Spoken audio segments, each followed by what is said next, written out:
Sir Roger, you were instrumental in both the setting up of Tepuko Tara Community Center and the Otara market. In the 1970s, when this project started, Otara was probably the poorest part of New Zealand. Is rogenomics neoliberalism or delivery of the Labour Party's social democratic principles? I can remember going to the Dunedin University, and I think he was there organising a demonstration. He had organised a banner which said crooks and thieves, and they walked up and down the theatre aisle for rogenomics.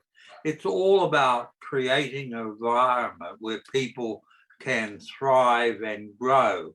I never left the Labour Party. It left me. Is your situation similar? Absolutely. I think I would argue that they did leave me. Good morning from India. Hello, Sir Douglas. Good morning. Afternoon here. Yes. So it's great to see you. How are you? Not too bad for an old devil, you know. You have connection, India connection. My daughter lived in India for 2 or 3 years. Favorite place for my wife to visit is India. 5 or 6 times probably, and wow. I had a driver, and with one of her friends, and they toured India for a couple of weeks. She really loved it. But my daughter lived there for about 3 years. She was a fashion designer and worked for one of the Indian fashion companies. All right. Definitely, we hope to meet you. So definitely, yes, you are also welcome to India.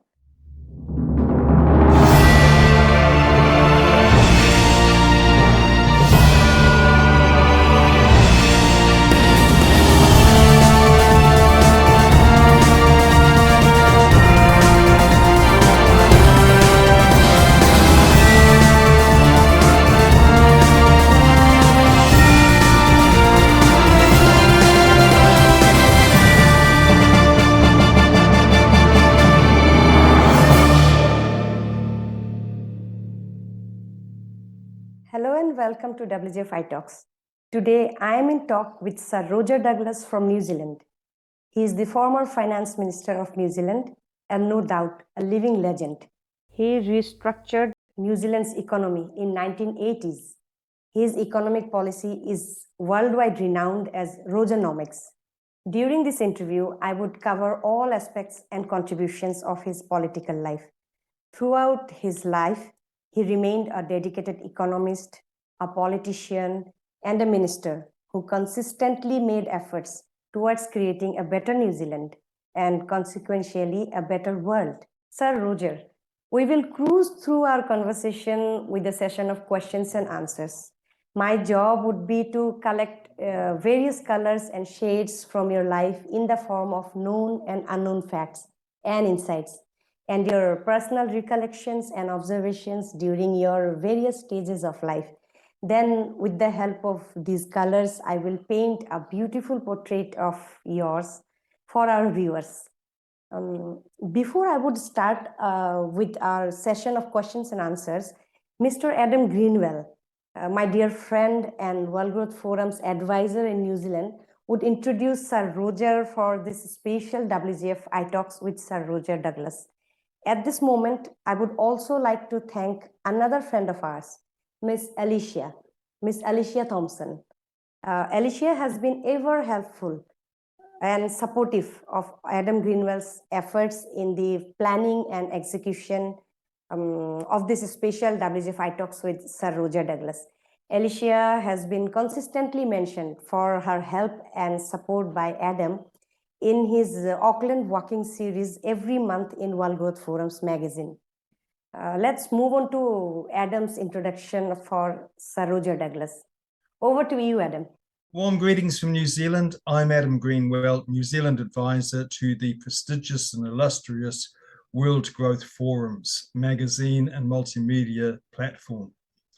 It's my pleasure and honor to introduce a gentleman who is not just a leader in the realm of economics and finance within New Zealand, having been the architect of reforms that are regarded as one of only 20 turning points in our history since New Zealand was discovered.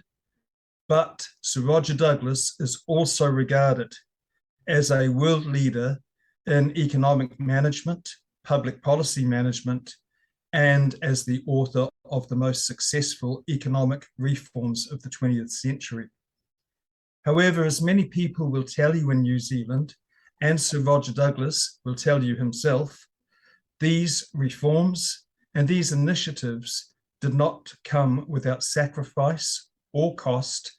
And because of those sacrifices and costs, there have been misinterpretations over the years, misrepresentations over the years.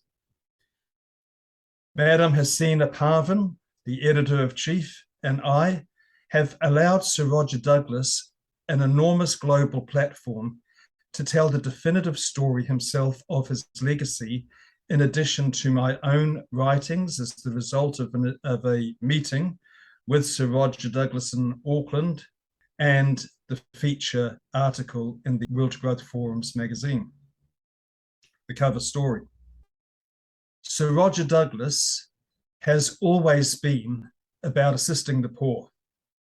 I am wearing this tau cross. Indeed, I was admonished for not wearing it by the Vice Minister General of the Secular Franciscan Order, an 800-year-old order set up by St. Francis himself, for whom the Pope is now named. I'm wearing this tau cross for two reasons.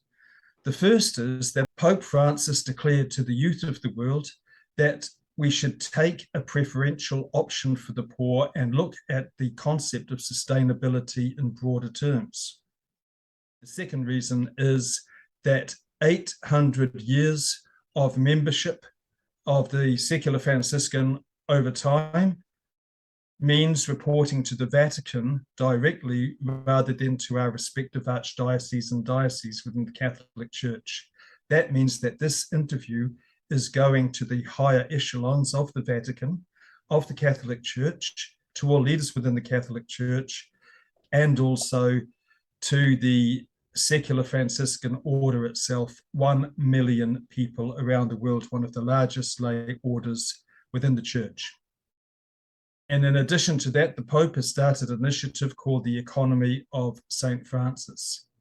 As you will find out today, Sir Roger Douglas has had a preferential option for the poor himself for a very long time. His economic policies have been about the end user.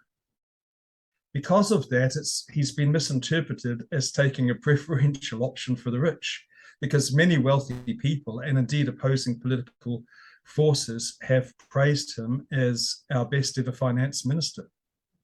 While there is substance in that view, I want to take the proposition that Sir Roger Douglas has been upholding Labour Party principles and objectives in the truest sense by making the needs of the most marginalised, the needs of the weakest, and the needs of the vulnerable his focal point for economic policies.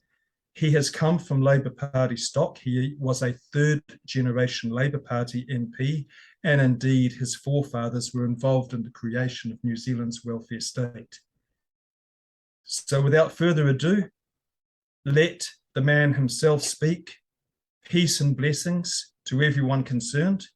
And we hope that as a result of the outcomes of this dialogue, that we will lead to a better world and society emanating in and from New Zealand.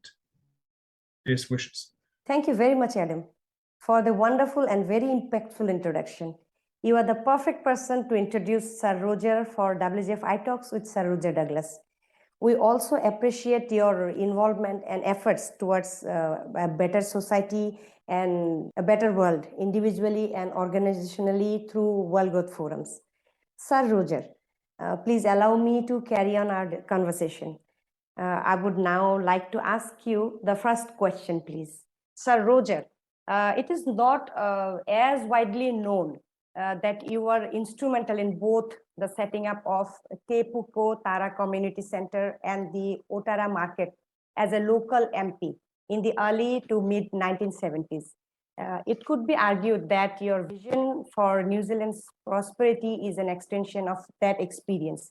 The community developing facilities for future generations and feeling good about it. Not because they are being told to feel positive and hopeful, but because they genuinely do feel good about their accomplishments. Would you agree with the perception? Yes, I would, broadly speaking. I think just to give you a little bit of background, in the 1970s, when this project started, Otara was probably the poorest part of New Zealand. So you need to think about that as a background. The idea for the formation of this centre really came from the students at the local high school. They were a group of fourth formers, around about 14 years of age, most of them. And they were looking for somewhere they could go with their friends and enjoy activities, etc. And the local teacher at the high school invited me to go along and to meet and to listen to these youngsters to present their ideas. And I sort of went away and thought about it and thought, well, why can't we actually do this? And so I talked to some of my colleagues in the government of 72, 75, and it was agreed that the government would fund the initial part of the program and put forward about 250,000 New Zealand dollars, which was quite a lot of money in 1973. The local council put in the same amount, and that left quite a considerable amount of money to be raised by the young people. And that's really when they started to shine and to get involved. The Auckland Star, which was New Zealand's leading afternoon paper, took an interest in their activities, and they went about trying to raise the balance of the money. And it was quite interesting exercise because they went out into the factories, talked to workers about their dream, and were at the same time asking them for money. When the workers sometimes continued to play their cards, they sort of realized what maybe the teachers had to put up with when they played around in class. But in any case, we managed to raise sufficient money to build the centre. And you could see the development. This was the first time that some of these youngsters had been listened to. It was the first time they individually had that sense of achievement, which is so important. And you could see them growing, and that they weren't always going to be last in line. And some of them were interviewed by the Auckland Star, some of them had their photo in the papers, etc., etc. And that was, quite an achievement on their part. You were recently requested an interview with left-wing commentator Chris Protter, who has been publicly equating your policies as finance minister with neoliberalism for nearly 30 years. Curiously, when you met face-to-face, Mr. Trotter did not appear to discuss neoliberalism with you.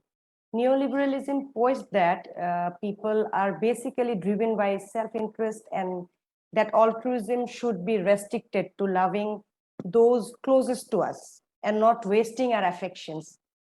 Conversely, your philosophy seems to be about the best way to deliver core services by labor governments, education, health, jobs, and welfare, as well as protecting society's poorest.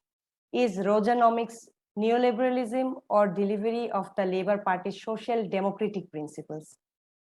Chris Trotter, probably during the 70s, was one of the biggest critics of what we did as a government at that time. I can remember going to the Dunedin University, and I think he was there organising a demonstration against us. This was in the 1990s, sorry, when we were forming ACT, and it was the Consumers and Taxpayers Association agenda, and he had organised a banner which said crooks and thieves, and they walked up and down the theatre aisle disrupting the meeting. But that's a side issue. Look, I think the thing about so-called rogenomics, it's all about creating an environment where people can thrive and grow. The ability, I think, to make your own decisions is fundamental to it, rather than have a government make those decisions for you. At the present time in New Zealand, it's been the case for almost 80 years. The government tells you which schools you can go to and things of that nature. The government tells you whether you can have an operation or not.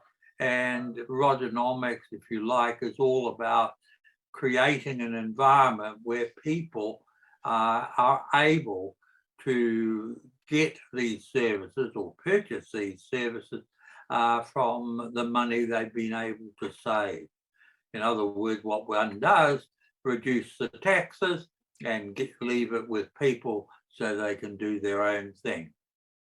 You are best known for being a Labour Party cabinet minister, yet are also the founder of ACT Party, which the Labour Party is unlikely to ever form a coalition government with. ACT Party is Association of Consumers and Taxpayers Party, a former Labour MP who also formed a new party that did go into coalition with the Labour government, said, "I never left the Labour Party. It left me." Is your situation similar in that you celebrated the 20th anniversary of the election of the iconic fourth Labour Party, of which you were finance minister? Absolutely. I think I would argue that they did leave me. I think just it's fair to say that the goals of the Labour government during the 70s were essentially along the same lines as the ACT, the association which we created. And it, you know, for whatever reason, the Labour Party has got back to the stage where they want big institutions. They want only one organisation to control New Zealand's water, only one organisation under their basic control to control health or education. And the result is you have a sameness, and you certainly don't have any real productivity. And what ACT believed was that people should have choice, people should be able to buy their education in a marketplace where there is competition and freedom. And the same in the area of health, that they can choose their own doctor and have that flexibility to move forward. The late Prime Minister of Singapore, Lee Kuan Yew, transformed Singapore from being a third world country to a nation with the fourth highest per capita GDP in the world within a generation. In the second volume of his autobiography, he credited your reforms. Other people have called for an adapted version of rogenomics in other countries. How do you see New Zealand's position in the world in view of the reactions to your own ideas and policies? Well, I think if you think about any country, well, I mean, Singapore is is a leader. I mean, they were a lot poorer than New Zealand in the 1950s and 60s, and today on a per capita basis are a lot richer than New Zealand. And really, if you think about it, all due to Lee Kuan Yew, who's an amazing individual. I think it's fair to say that if you're a small country and you want to do well in the world, then you have to put in place quality policies. And the thing about quality policies is that only quality policies will work. If you stop short, if you discount what you know to be quality policy and put in other changes which are less than quality, you pay the price, because at the end of the day, it never delivers what people want or need or entitled to.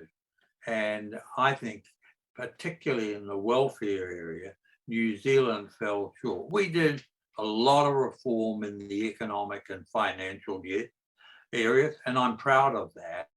But the truth is that we fell short when it came to welfare, to education, to health, to housing, and these areas. And the result is that for the last 20 years, we probably stood still, if some people would say we started to go backwards. Absolutely, Sir Roger. When you talk about policies, it has to be quality policies. Look, I think it's really important that you tell people the truth of the situation as you see it.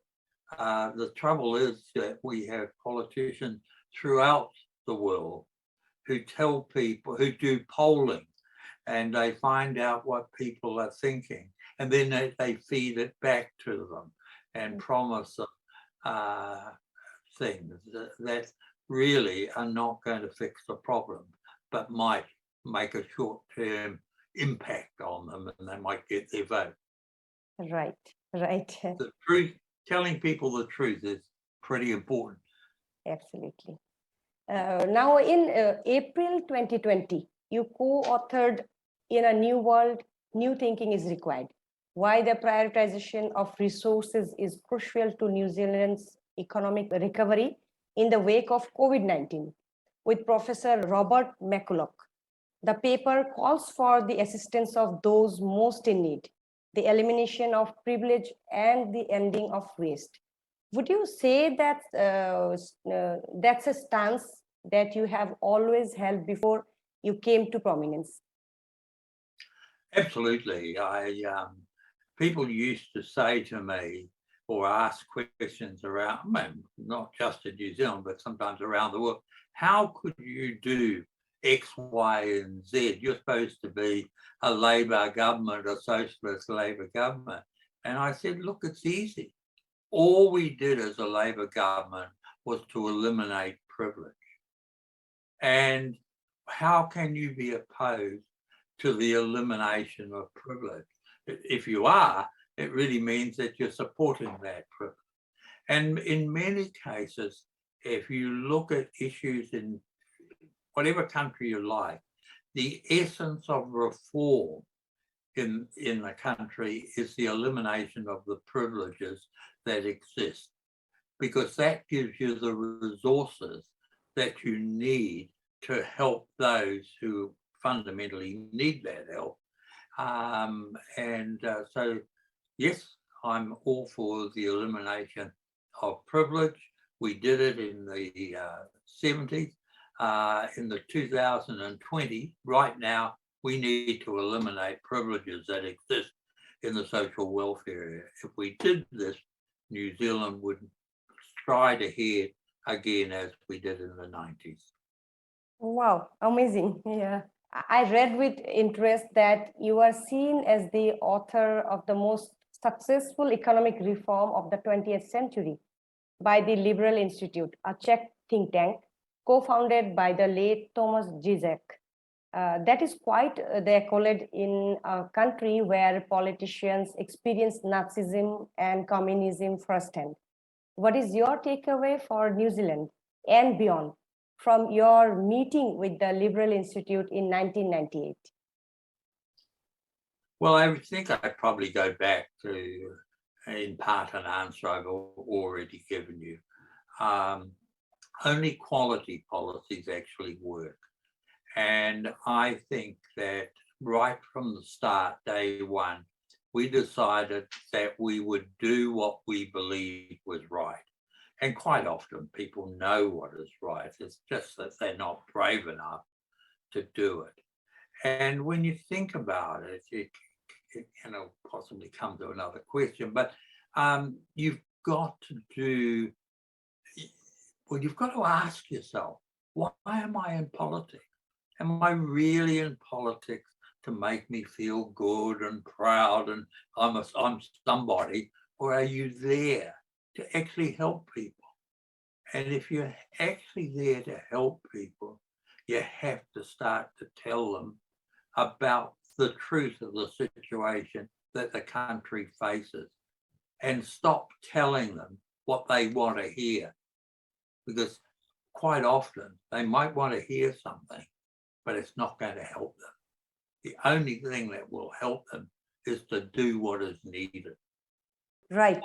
But unfortunately, these days, it's everywhere. It is the scene that people are doing things they can portray they are good or they are doing great, but in reality, they are not doing what actually they are supposed to do. They make promises which they can't possibly deliver. And what's the point, I ask, of being in politics, to being in government for 20 years, if you don't use that wisely? What are you going to look back on? And I think the only thing that's worth looking back on is if you accomplished something that needed to be done. Your philosophies are great. I wish all the politicians, would follow the same philosophy, like, understanding the same way. Then the world would be totally different. That'd be actually like my group of youngsters, the 14-year-olds, that have a sense of achievement if they did that, rather than a sense of, well, what am I here for? Staying with the Czech Republic, the late Václav Havel was propelled to the presidency of that country, becoming a human rights icon after standing up for a misunderstood rock band and leading a citizens' initiative called Charter 77. When Havel was characterized as an apolitical politician, I thought of parallels between you and him, more driven by convictions and seeing them lived out than public office in itself. Is there substance in that perception? I'd like to think I was. There was. Look, to me, he was a genuine leader. He was someone with a lot of common sense. He knew what needed to be done, and he was brave enough to actually say it. So he was someone who, the sort of leader that the world needs, frankly, because I heard him speak on a number of occasions, and it really did.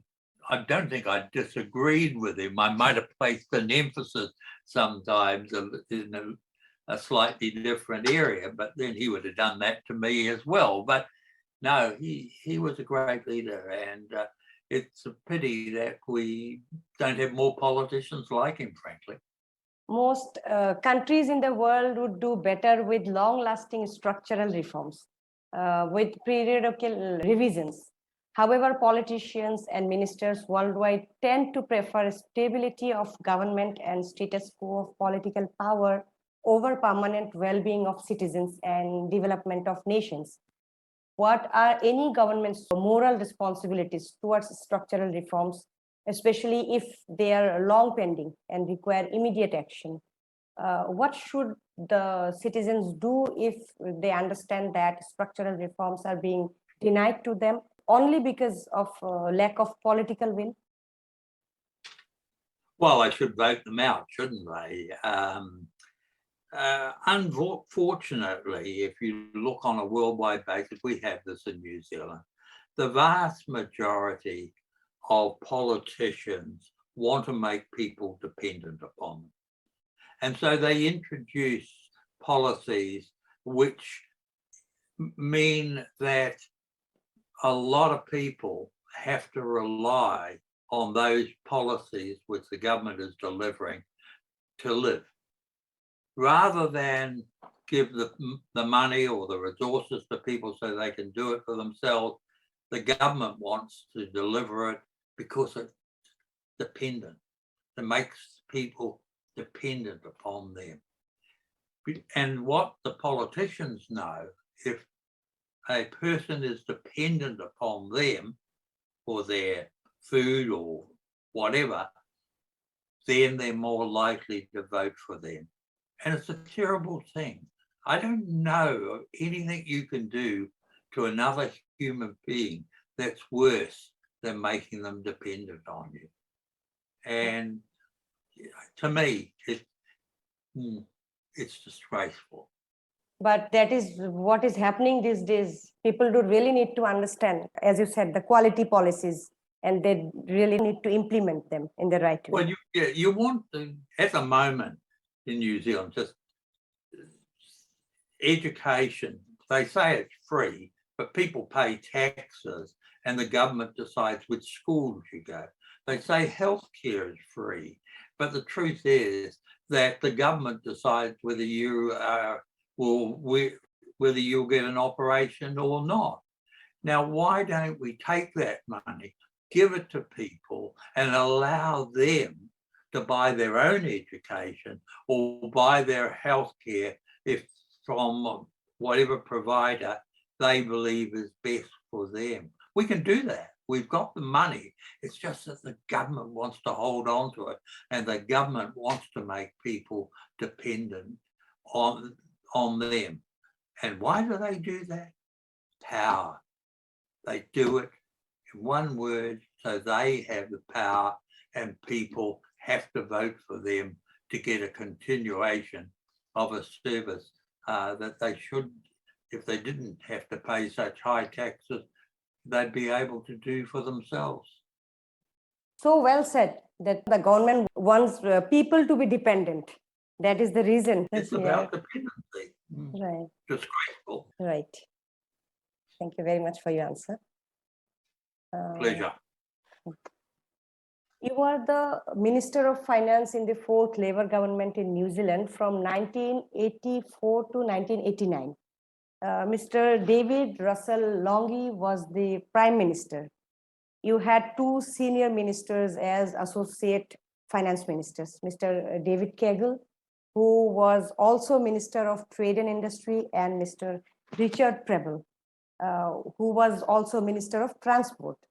The 3 of you together were famously known as the Treasury Troika or the Troika. As an introduction to my question, I would recreate in brief the situation in 1984.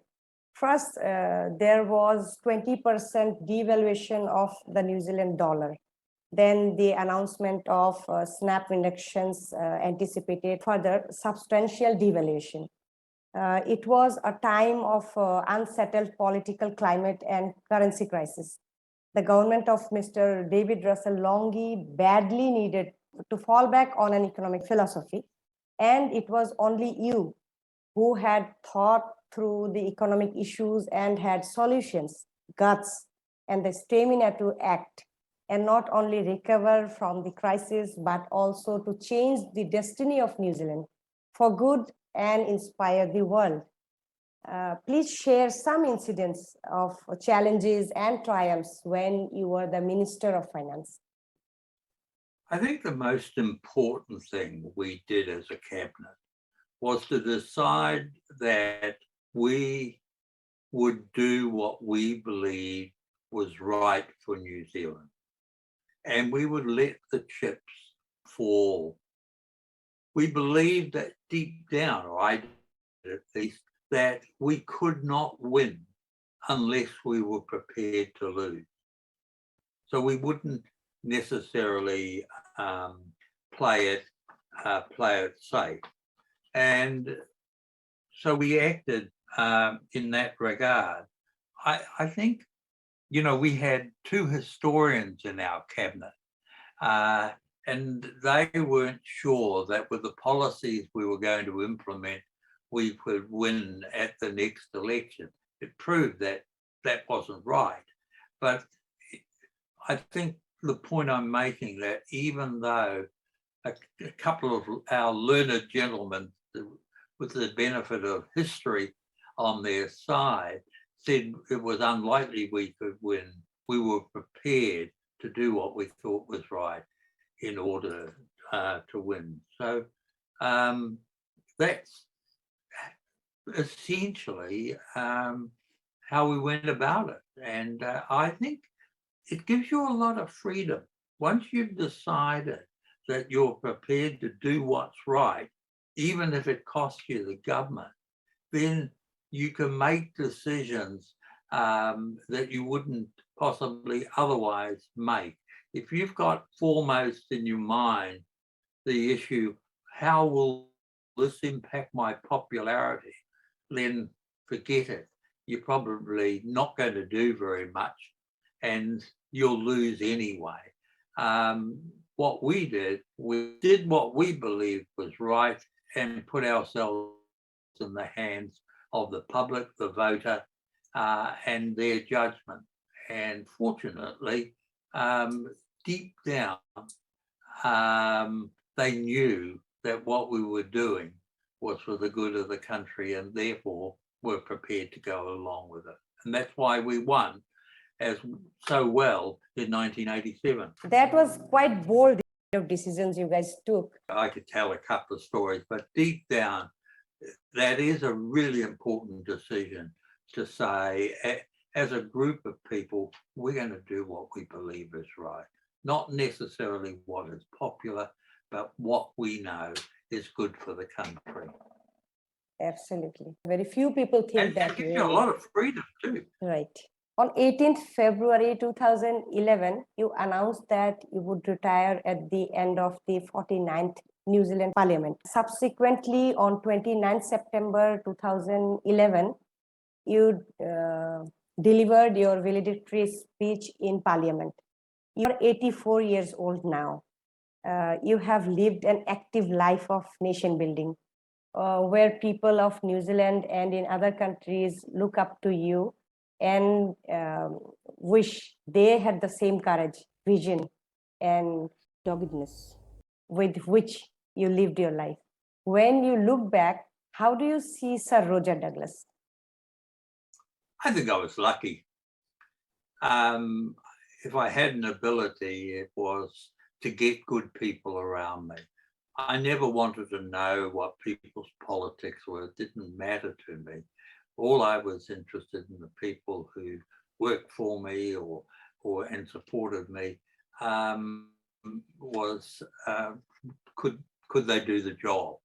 And in that regard, I was really lucky. I think I knew my strengths. I also knew my shortcomings and the areas where I had a lack of knowledge or didn't have a broad enough knowledge, and I'd take steps to do something about that. And that helped. If you think you know it all, then forget it. You probably know very little. One of the most important things is to know what you don't know. And to get people on side helping with those areas. And so I look back, I say I was lucky, I had an opportunity, I did the best I could.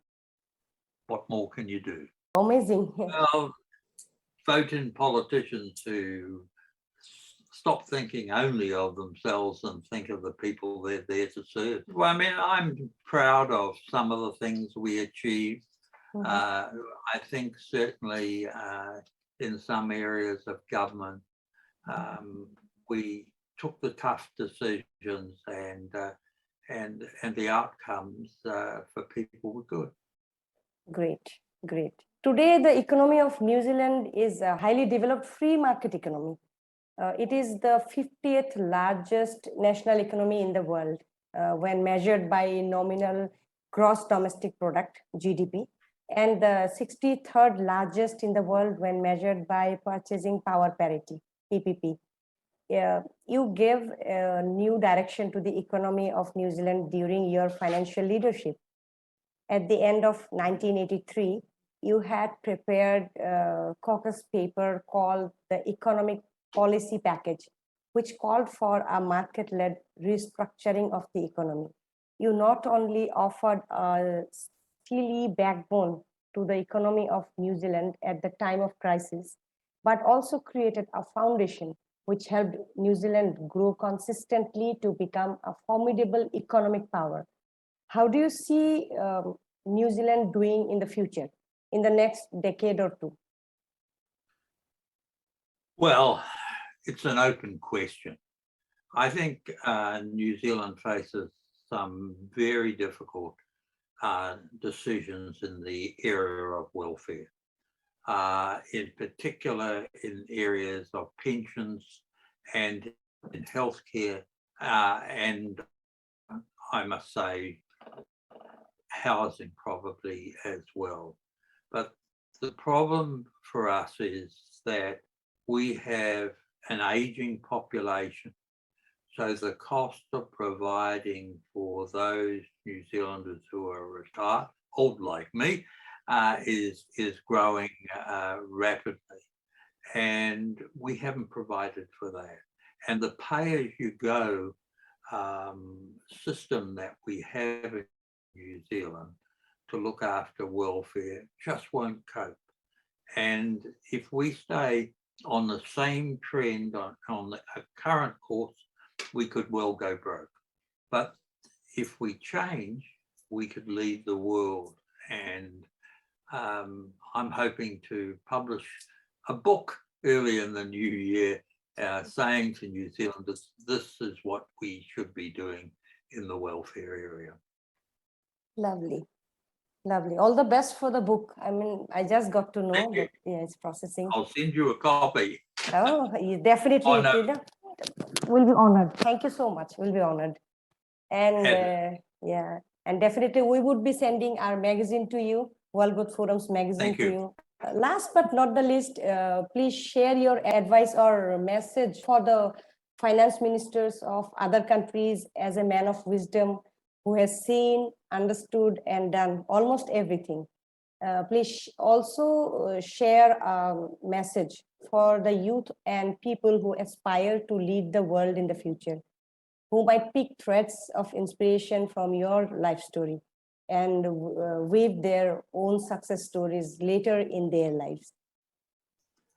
Well, if I talk about politicians, existing finance ministers, etc., to me, there's a simple. There's only one question. Ask yourself why you're in politics. Are you in politics for the supposed glory, for the power, or what have you?